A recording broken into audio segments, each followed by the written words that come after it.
Seperti inilah suasana saat digelarnya acara tasyakuran yang digelar oleh para anggota dan pengurus dari Ormas Badan Pembinaan Potensi Keluarga Besar Banten atau BPPKB di sebuah lapangan di kawasan Gunung Pete, Desa Sadeng, Kecamatan Leuwi Sadeng, Kabupaten Bogor.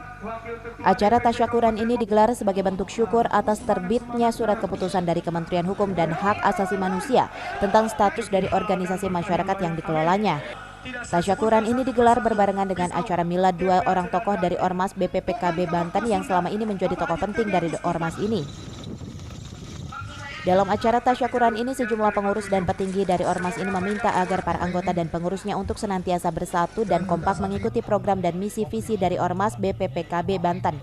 Ayo sama-sama kalau mau maju, tidak ada ini kepemimpinan A, ini kepemimpinan B, tidak ada, tapi satu suara bahwa BPPKB Banten ini satu kepemimpinan sesuai dengan ADART.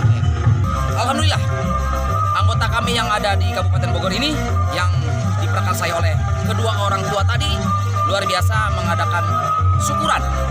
Di samping syukuran milad, sekaligus syukuran atas terbitnya SK Kemenkumham, Dewan Badan Pembinaan Potensi Keluarga Banten. Acara tasyakuran ini juga dimeriahkan dengan sejumlah atraksi debus khas Banten yang diperagakan oleh sejumlah pesilat dan para seniman di tengah acara. Dari Leuwi Sadeng, Kabupaten Bogor, Mande Jajar melaporkan.